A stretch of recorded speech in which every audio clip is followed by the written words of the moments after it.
할렐루야.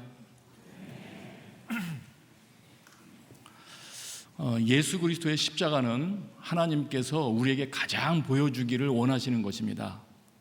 하나님께서 우리 모든 사람들에게 가장 보여주고 싶으신 것, 그것이 예수 그리스도의 십자가입니다. 물론 그 십자가 형틀이나 예수께서 달려 계신 그 형상만 보여주기를 원하신다는 뜻은 아닐 것입니다.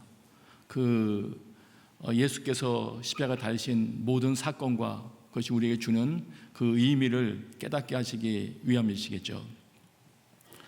근데 이런 생각을 하면서 예수님께서 십자가 달리신 장면을 생각하다 보니까 자연스럽게 그 좌우에 있는 십자가도 같이 생각을 하게 되었습니다. 가운데 있는 십자가를 주목하려다 보면 좌우에 있는 십자가도 보이게 되는데, 그렇다면은 그 좌우에 있는 십자가를 통해서도 주님께서 우리에게 뭔가 말씀하시고자 하시는 것이 있겠다 싶었습니다. 그리고는 그 다음에 계속 생각을 하다 보니까 예수님께서 달리신 그 십자가를 보여주시기를 원하셨고, 그것을 통해서 무언가를 설명하기를 원하시는데, 그 현장에서 예수님의 십자가를, 물론 물리적인 십자가죠, 십자가를 아마 가장 잘 목격할 수 있었던 사람들은 그 주변에 있었던 사람들과, 그리고 가장 가까이 있었던 사람들은 좌우에 달린 두 죄수였을 것입니다. 그런데 그 장면을 보니까 가장 가까이에서 예수 그리스도의 십자가를 목격한 사람들의 그 반응이나 그 보고 있는 그런 장면이 그다지 좋게 보이지 않았습니다. 좀 불손해 보이기도 했습니다. 그들은 이렇게 보고 있었습니다. 35절에 보니까 누가복음 23장 35절입니다. 백성들은 서서 지켜보고 있었고요, 지도자들은 심지어 예수를 조롱하며 말했습니다. 그들은 십자가를 바라보는데 태도가 조롱하며 바라보는 것이었습니다. 심지어는 그런 말까지 합니다. 자기가 택하심을 입은 하나님의 그리스도라면 자기도 구원하라지. 비난하는 말이죠. 빈정대는 말투 아니겠습니까? 36절에 보니까 군인들도 와서 조롱하면서 지켜보고 있습니다. 역시 유사한 말을 합니다. 네가 유대인의 왕이라면 너 자신이나 구원해봐라, 이런 말을 합니다. 뿐만 아니라 가장 근거리에 있었던 죄수 한 명조차도 이렇게 말합니다. 39절입니다. 십자가에 달린 죄수 중 하나가 예수를 모독하며 말했습니다. 네가 그리스도가 아니냐? 그러면 너와 우리를 구원해 보아라. 예수님을 모독하며 말합니다. 어떤 태도로 주목할 때 하나님 아버지께서 정말 보여주시고 싶었던 그 십자가의 모습을 바르게 볼 수 있을까요? 지금 가장 가까이에서 가장 선명하게 십자가를 바라보고 있었을 이 사람들은 어떤 태도에 문제가 있기에 물리적인 십자가를 가장 근거리에서 그 누구보다도 정확히 보고 있었으면서도 알지 못했을까요? 미리 말씀드린다면 오늘 본문을 통해서 쭉 보다 보면 회개한 자들입니다. 회개한 자들이 예수 그리스도의 십자가를 바르게 봅니다. 십자가를 바라보면서 회개가 시작될 수도 있어요, 물론. 그러나 어쨌든 회개 과정을 거친 자가 예수 그리스도의 십자가의 의미를 마침내는 바르게 깨닫게 됩니다. 바르게 볼 수가 있는 것이고 바르게 보기 시작하는 것이죠. 그렇게 되는 이유는 회개하는 심령만이 예수 그리스도의 십자가를 설명해 주시는 성령님의 설명을 들을 수 있기 때문입니다. 사람들이 보여주는 그런 수준에서의 모습이 아니고, 물리적으로라면 벌써 봤죠. 이들이 가장 잘 봤죠. 그런 것뿐만이 아니고 또 사람 입에서 나오는 그런 설명만이 아니고 성령님께서 친히 깨닫게 해주시기를 원하시는 그 설명을 들으려면 그들은 회개한 자여야 합니다. 그래서 십자가는 누가 가장 잘 바라볼 수 있으며 볼 수 있으며 하나님께서 설명해 주고 싶으신 설명을 들을 수 있느냐면 회개한 자들입니다. 회개한 자들. 끝까지 알아보지 못한 사람들이 있었습니다. 오늘 장면에서도 역시 회개가 없고 자기가 한 일이 다 옳다고 생각하는 자들이었습니다. 23장 39절을 다시 한번 보세요. 십자가에 달린 죄수 중 하나가 예수를 모독하며 말했습니다. 네가 그리스도가 아니냐? 그러면 너와 우리를 구원해 보아라. 어떻게 보면 이 사람은 죄를 지은 죄수로서 십자가 달린 상태에서 죽는 그 순간까지도 주님을 이용해 보려는 모습으로 보이기도 합니다. 믿지는 않으면서 네가 만일 그리스도가 아니야, 그렇다면 지금 이 순간에 우리를 한번 구원해 봐라. 힘 있으면 한번 살려봐라. 성경 다른 곳에 보면 심판 때가 되면, 마지막 때가 되면 예수 그리스도께 따지는 사람들도 있더라고요. 마태복음 25장에 보면 그런 말 나오죠. 너희가 나를 돌아보지 않았다. 배고프거나 목마르거나 되었을 때 너희는 나를 돌아보지 않았다. 그때 막 따지죠, 사람들이. 언제 우리가 보고 돌보지 않았다는 말입니까? 주님과 따지는 사람들, 평소에 자신이 생각하는 것이 옳다고 여기며 살아온 사람들이죠. 자기 의로 충만한 사람들입니다. 이렇게 회개가 없어서 십자가를 미련하게 여기고, 그리고 예수 그리스도가 보이지 않으면 마침내는 다른 길을 찾습니다. 점점 더 회개하지 않습니다. 요한계시록 16장에 보면 이런 장면이 나옵니다. 대재앙이 임하는 때였죠. 이제는 대접재앙이 임해서 사람들이 맹렬한 열에 타버리는 그런 상황이 되었을 때 요한계시록 16장 9절에 보면 이런 표현이 등장합니다. 이 부분은 같이 한번 읽어볼까요? 시작. 사람들은 맹렬한 열에 타버렸습니다. 그러자 그들은 이 재앙들을 주관하는 권능을 가지신 하나님의 이름을 모독했고 회개해 하나님께 영광을 돌리지 않았습니다. 말하자면 여러 가지 공경에 처했지만 이들은 회개하지 않았고, 그럼에도 불구하고 회개하지 않았고 하나님께 영광을 돌리지 않았습니다. 한 장면이 더 있습니다. 그 후에 그 이전에 나팔지향이 있었을 때 9장 20절에는 이렇게 또 묘사합니다. 이 부분도 같이 한번 읽어보기를 원합니다. 20절입니다. 시작. 이 재앙에서 죽임을 당하지 않고 남은 사람들은 자기 손으로 저지른 일들을 회개하지 않고 도리어 귀신들과 금, 은, 청동, 돌, 나무로 만든 보거나 듣고도 걷지도 못하는 우상들에게 경배했습니다. 21절입니다. 그들은 또 그들의 살인과 그들의 복술과 그들의 음행과 그들의 도둑질을 회개하지 않았습니다. 회개가 없는 사람들, 십자가가 보이지 않는 사람들은 끝까지 회개하지 않습니다. 끝까지 다른 길을 찾습니다. 재앙이 임했는데도 불구하고 자기 손으로 저지른 일들을 회개하지 아니하고 도리어 다른 대안을 찾는 것이죠. 귀신들과 우상들에게 경배합니다. 자기의 길들이 잘못되었다고 여기지 않기 때문입니다. 여전히 하나님은 비방의 대상으로 남아 있습니다. 여러분, 여러분에게 있어서 십자가를 통해서는 여러분 어떤 설명을 들으셨습니까? 조금 더 보겠습니다. 그런데 반면에 십자가 곁에서 자기 죄를 인정하고 죄의 도우심을 구하는 자들이 오늘 장면에 보면 또 나옵니다. 아주 다른 태도가 있는 사람들이죠. 23장 40절이에요. 누가복음 23장 40절 41절 같이 있습니다. 시작. 그러나 다른 죄수는 그를 꾸짖으며 말했습니다. 너도 똑같은 십자가 처형을 받고 있으면서 하나님이 두렵지도 않느냐?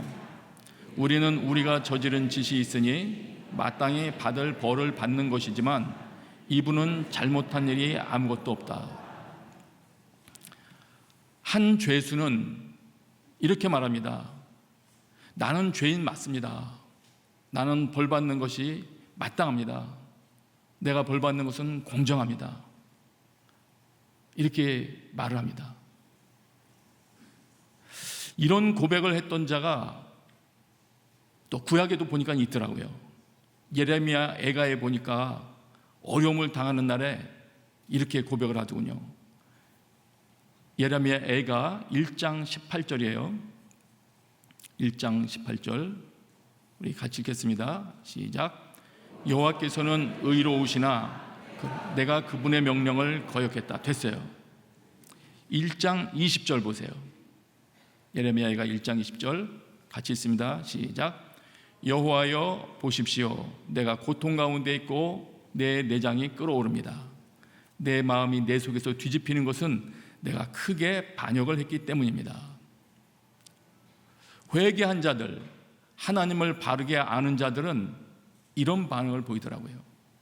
어려움이 다가왔을 때 하나님은 옳으십니다. 선포하고요. 그리고 자신의 죄를 깨닫습니다. 예레미야는 에가서에서 그렇게 말합니다. 여호와께서는 의로우시다. 그러나 내가 그분의 명령을 거역했다. 내 마음에 내 속에서 뒤집히는 것은 내가 크게 반역을 했기 때문이다. 이런 말입니다. 내가 지금 하나님은 옳으시고 내가 지금 어려움을 겪는 것은 내가 하나님의 말씀을 불쾌하게 생각했기 때문입니다. 내가 반역을 했기 때문입니다. 이런 반응을 보입니다. 예수님의 십자가를 대했을 때 이런 두 종류의 반응이 그 현장에서 보여졌습니다. 하나는 끝까지 회개하지 않는 모습이고 또 그런 회개하지 않는 모습들은 성경에서 찾아볼 수 있는 모습들이더라고요. 또 하나는 회개가 이루어진 자들의 모습입니다.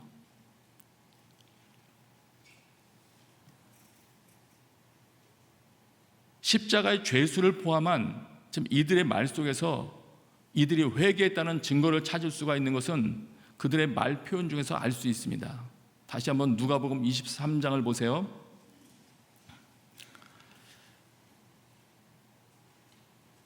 (23장 41절에) 우리는 우리가 저지른 짓이 있으니 마땅히 받을 벌을 받는 것이지만 이분은 잘못한 일이 없다.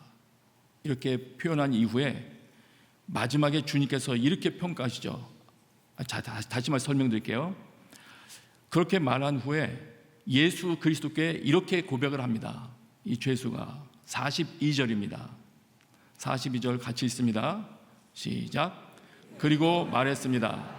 예수여, 당신의 나라에 들어가실 때 저를 기억해 주십시오. 예수 그리스도를 향한 믿음이 표현되고 있는 것이 명확합니다. 그리고 이 죄수가 믿을 뿐만 아니라 회개가 명확했다는 것은 주님의 답변을 통해서 우리가 확인할 수 있습니다. 43절입니다.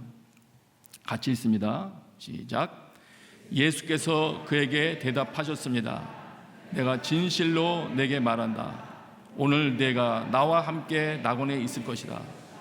이 상태가 될 수 있는 것은 회개한 자여야만 가능한 상태라는 것 우리가 알고 있지 않습니까?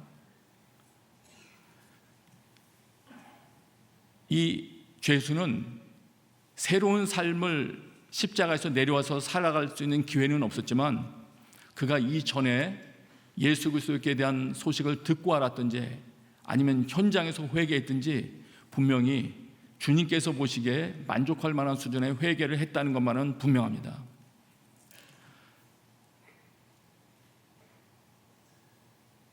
신약에서든 구약에서든 이러한 태도를 보이는 자들이 하나님을 바로 알게 되고 또 하나님께로부터 새로운 그런 힘을 얻게 됩니다. 여러분, 오늘 저는 말씀드리고 싶은 것은 요약하면 이렇습니다. 내가 십자가를 바라보고 있었을 때 십자가를 통해서 나는 무엇을 배웠나? 나에게 있어서 십자가는 어떤 의미인가?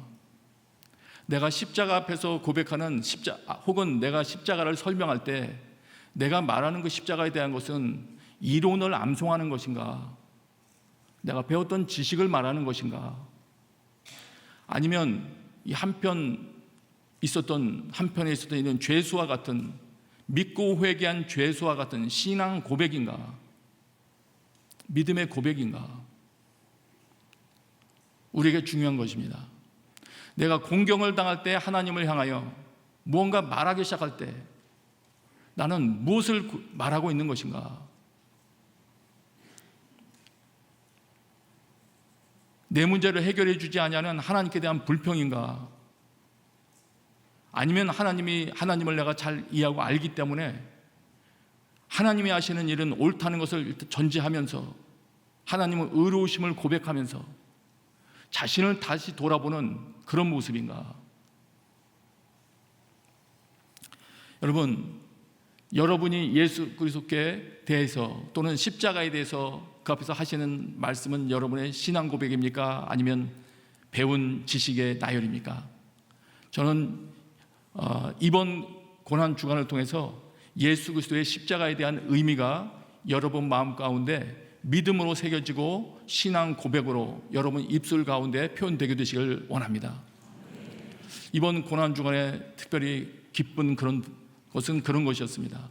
많은 말씀을 통해서 또 이 주간의 행사를 통해서 예수 그리스도의 십자가를 더 묵상할 수 있었다는 것이에요. 또 우리 말씀 전하시는 탁월한 우리 목사님들의 말씀을 통해서 예수 그리스도의 의미를 더 알게 되었다는 것입니다. 예수 그리스도께서 어떤 분이신지 그 십자가 사건을 성령님께서는 더 명확하게 우리에게 알게 해주시기를 원하십니다.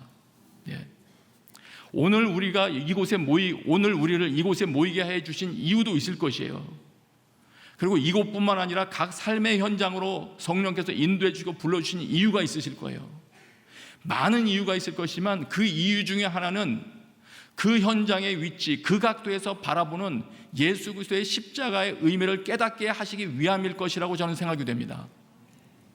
왜냐하면 하나님 아버지께서 그토록 예수 그리스도의 십자가를 보여주시기를 원하시는 분이시고 또 성령님의 설명을 듣게 해주시기를 원하시는 분이시고 예수 그리스도의 십자가를 우리가 주목하게 되고 그것을 믿게 될 때야, 예수 그리스도의 십자가를 주목하고 그것을 통하여 예수 그리스도를 믿게 될 때야 우리가 영생을 얻으며 우리가 모든 죄 문제로부터 해결되기 때문에 주님은 그 집요한 그 의지를 버리시지 않으실 거예요.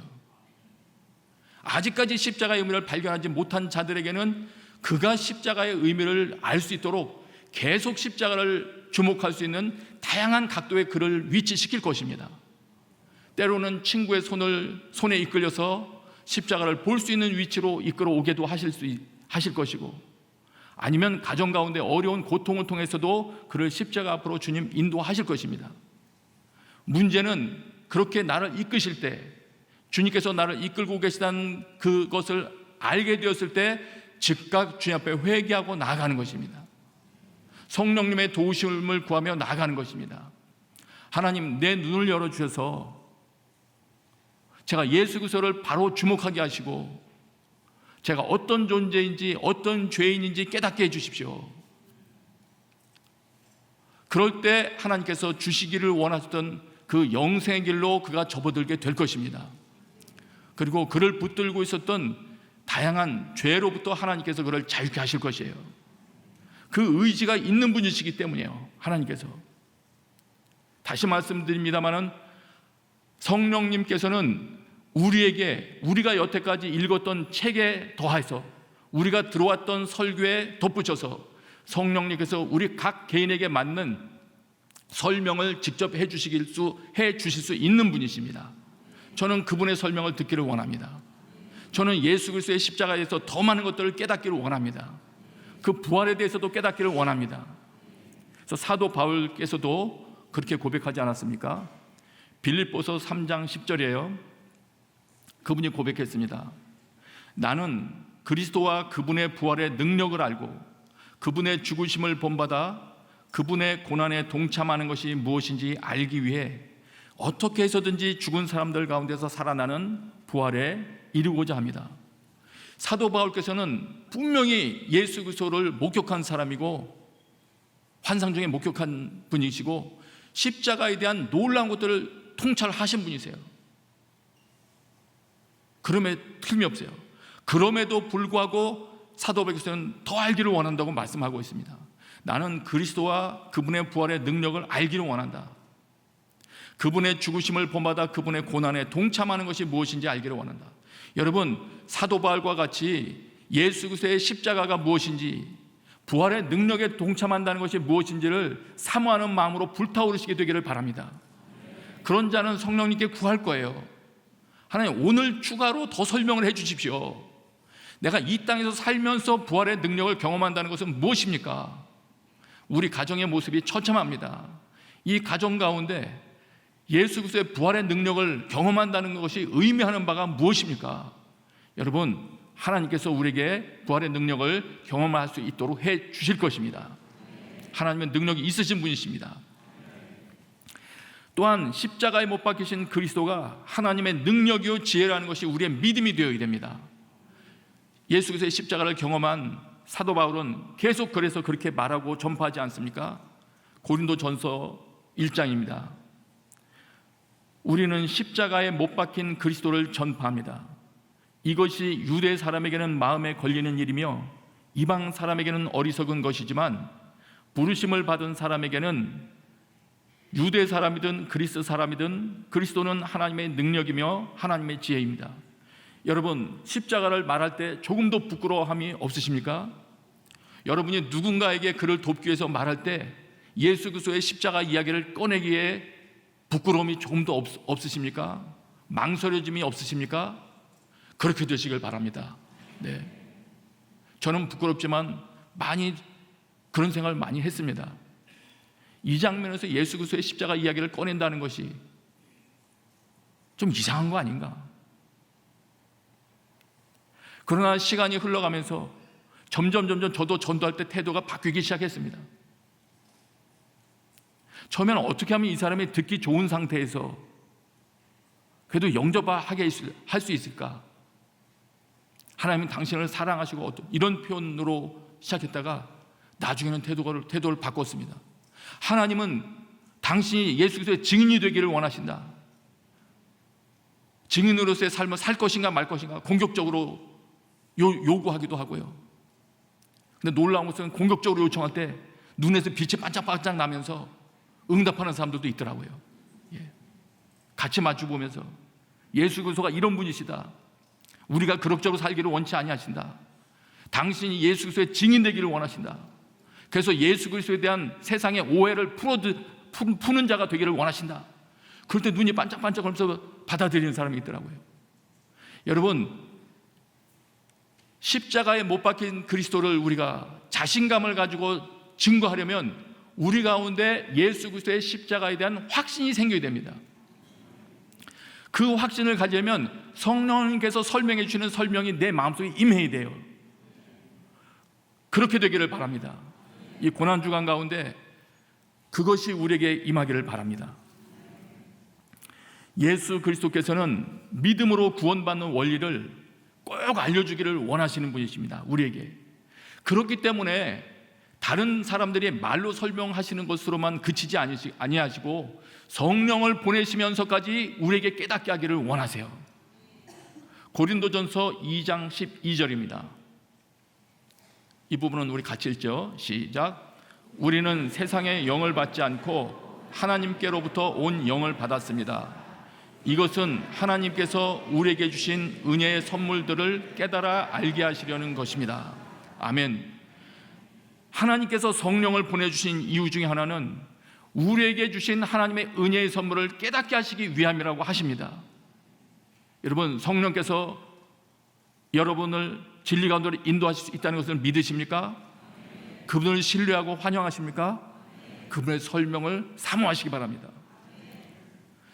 그리고 그분의 설명을 사모하신다면 기록된 성경 말씀, 그리고 성령께서 말씀을 통해서 감동을 주실 때 모든 설명을 다 들은 다음에 움직이려고 하는 게 아니고요, 그 말씀을 들을 때 순종하기 위하여 첫걸음을 떼기 시작할 때 그때부터 성령님께서 설명을 해주시는 거예요.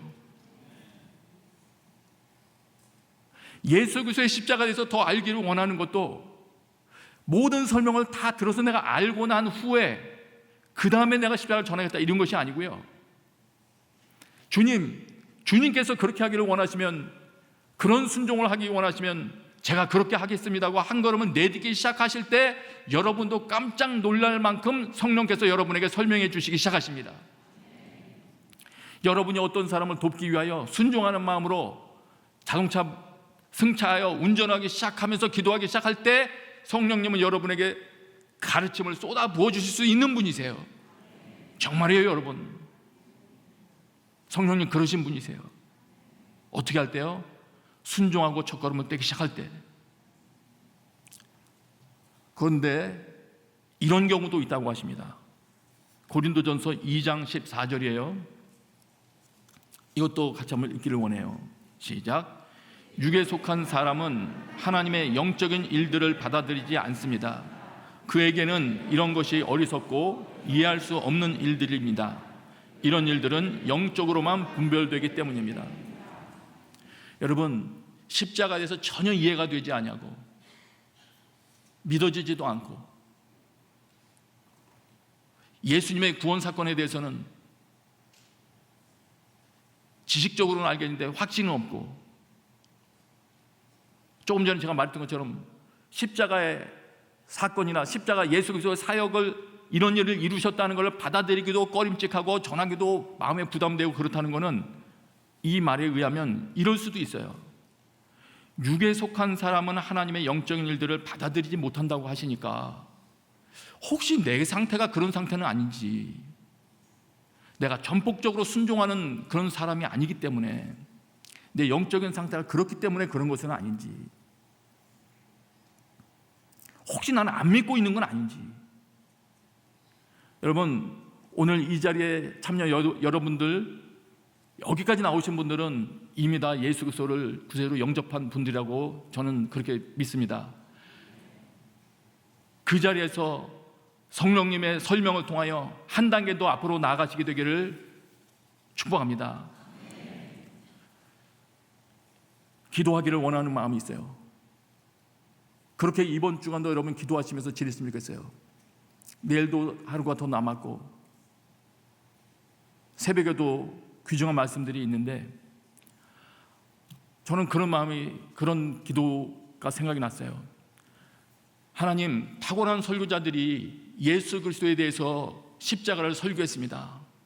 또 예수 그리스도의 십자가를 우리에게 잘 보여주려고 많은 그림 언어로 또 설명했습니다. 논리적으로도 개념 설명을 하고 전했습니다. 성령님, 그 내용을 성령께서 다 활용해 주십시오. 그래서 그 내용에 성령님의 추가적인 설명을 덧붙여서 제 중심에서 깨닫고 믿음이 되게 해 주십시오. 하나님, 십자가에 대한 말씀을 들을 때 무성의하거나 빈정되는 투로 그 사건에 대해서 접근하지 않게 해 주십시오. 저로 하여금 십자가에 가까이 놓아두시면서 그걸 보게 하실 때 예수를 다 또다시 시험하는 태도로 말하거나 무성의한 그런 모습 보이지 않게 해주십시오.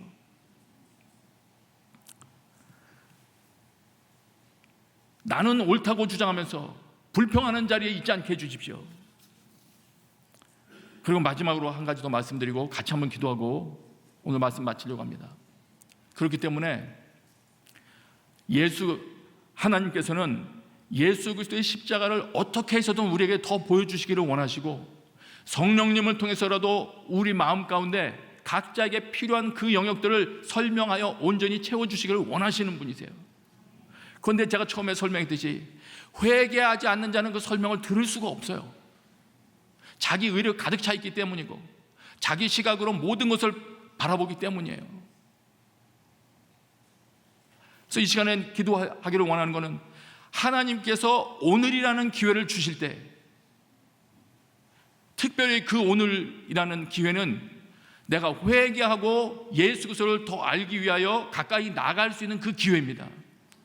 예수 그리스도를 이미 믿은 사람들이라면 예수 그리스도를 더 알기 위하여 하나님 앞에 더 가까이 나아갈 수 있는, 하나님께서 은혜를 주신 모든 기회를 활용할 수 있는 그 기회의 날이에요. 하나님께서 오늘이라고 허락해 주시는 이 기회를 제가 상실하지 아니하고 회개하면서 도우심을 구하며 나아가게 해주십시오. 그래서 성령님의 설명을 듣게 해주십시오. 여러분, 오늘이라고 하는 이 주어진 날들 동안에 회개하며 주의 설명을 듣지 못한다면 하나님께서 보여주시려는 십자가를 보지도 못할 뿐 아니라 십자가가 어떤 의미가 있는지 깨닫지도 못한 채 마지막 날을 맞이할 수도 있는 것이에요. 예.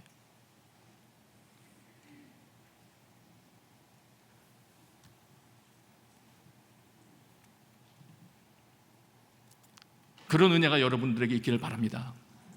하나님께서 설명해 주시는 은혜, 성령님께서 여러분의 이해를 열어주셔서 예수 그리스도의 십자가가 온전히 여러분 중심에 새겨지는 은혜가 오늘 있게 되기를 바랍니다. 이제 같이 한번 기도하기를 원합니다. 제가 전해드린 말씀을 기억하면서 하나님, 오늘 제가 예수 그리스도의 십자가를 더 깨달아 할 수 있도록 회개하는 마음으로 주목할 수 있도록 도와주십시오. 그리고 성령님의 설명을 들을 수 있도록 은혜를 베풀어 주십시오. 여러분, 이 시간에 주여 한번 부르짖고 기도하기를 원합니다. 여러분, 전심으로 여러분 주여 부르짖으며 하나님께 그 도우심을 요청하십시다. 주여!